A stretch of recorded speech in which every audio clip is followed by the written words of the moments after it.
Menyapa Anda semuanya dalam program Bible Everyday. Hari ini kita akan lanjutkan pelajaran kita dan kita akan belajar sama-sama di Kidung Agung pasal yang ke-7. Ini merupakan rayuan atau kata-kata indah dari Raja Salomo yang ditujukan kepada gadis sulam. Dan kali ini kita akan melihat apa yang sesungguhnya membuat hati Salomo terpikat dengan si gadis sulam. Apakah si gadis sulam cantik? Tentu saja ya jawabannya. Namun apakah karena kecantikannya saja sehingga Salomo begitu menginginkan gadis sulam lebih dari apapun, bahkan lebih daripada permaisuri-permaisurinya, lebih daripada gundik-gundiknya atau dara-dara yang biasa melayani dia? Kalau kita membaca ayat yang kedua misalnya, pusarmu seperti cawan yang bulat, kemudian perutmu timbunan gandum. Ayat yang ketiga, seperti dua anak rusa buah dadamu, seperti anak kembar kijang. Lehermu bagaikan menara gading, matamu bagaikan telaga di Hesibon, dan seterusnya. Bahkan kepala, rambut, semuanya juga dipuji oleh Salomo. Ayat yang ke-6, betapa cantik, betapa jelita engkau, hai tercinta, di antara segala yang disenangi. Jadi semua dari antara yang Salomo senangi, ternyata si gadis sulam lebih dari mereka semuanya. Dan kalau kita membaca ayat berikutnya demi berikutnya, kita lihat betapa Salomo menginginkan gadis sulam lebih dari apapun. Jadi kalau kembali ke pertanyaan pertama, apakah si gadis sulam itu cantik? Jawabannya adalah iya. Namun kalau memang gadis sulam ini cantik, lalu apa yang membedakan dia dengan istri-istrinya? Apa yang membedakan gadis sulam dengan gundik-gundiknya? Saya rasa istri-istrinya pun cantik. Saya rasa gundik-gundik Salomo pun menarik. Tapi apa yang membuat spesial? Tentu ini yang menjadi pertanyaan besar.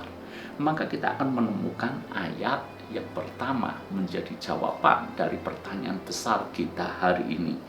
Betapa indah langkah-langkahmu dengan sandal-sandal itu. Dan ini putri yang berwatak luhur. Rupanya ini yang memikat Salomo, yang membuat Salomo jatuh cinta kepada gadis sulam. Tidak hanya karena dia cantik, tapi yang paling penting buat dia karena dia adalah putri yang berwatak luhur. Tidak hanya luarnya yang cantik, tapi dalamnya juga sama cantiknya. Tidak hanya luarnya yang menarik, tetapi apa yang di dalam ini begitu luhur dan memikat hati Raja Salomo. Cantik itu banyak, tetapi cantik dan hati yang wataknya luhur itu sangat sulit dijumpai. Ini gambaran buat kita semuanya gereja Tuhan, mempelai-mempelai Kristus.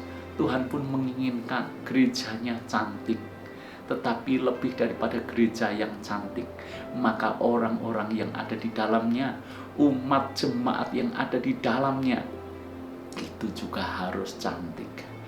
Jadi yang kita bangun bukan hanya tampilan luar, tapi yang kita percantik justru apa yang ada di dalam. Kalau kita bicara soal gereja, gereja bisa menjadi bangunan yang indah, bisa menjadi bangunan yang megah. Tetapi bangunan yang indah, bangunan yang megah, bangunan yang cantik, mengundang banyak orang, mengundang banyak turis bahkan untuk datang. Tetapi kalau yang di dalamnya kosong melompong, apa gunanya? Persis seperti dengan gereja-gereja di Eropa, gereja yang dibangun dengan sangat cantik, dibangun dengan sangat megah, bahkan ribuan, bahkan jutaan turis sudah mengunjungi bangunan-bangunan bersejarah ini. Tetapi ketika ibadah berlangsung, gereja itu kosong. Apa gunanya? Tidak ada lagi umat jemaat yang memuji menyembah Tuhan. Apa gunanya? Demikian pula di zaman ini, banyak gereja berlomba-lomba mempercantik yang dari luar saja.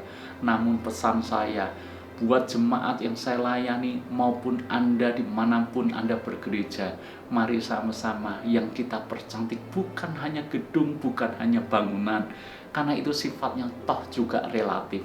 Tapi yang pasti berkenan di hadapan Tuhan adalah kalau kita membangun jemaat yang kuat, membangun jemaat yang cinta Tuhan, membangun jemaat yang berkarakter, membangun jemaat yang menjadi garam dan terang, membangun jemaat yang punya nilai-nilai yang dunia ketika melihat nilai itu menghargainya. Karena ada kebaikan, karena ada kesetiaan, karena ada kejujuran, karena ada sesuatu yang dilihat bagus secara sikap. Gereja tidak hanya bagus dari luar, gereja juga harus luhur dari dalam. Itulah poin pembelajaran buat kita semuanya. Nah itu sekali lagi saya mengajak Anda semuanya, jangan hanya percantik dari apa yang kelihatan, karena yang kelihatan itu sementara, demikian kata Paulus. Namun yang tidak kelihatan adalah kekal. Yang tidak kelihatan adalah apa yang di dalam manusia batiniah ini. Karena itu mari kita percantik sehingga Tuhan pun sendiri akan jatuh hati kepada kita.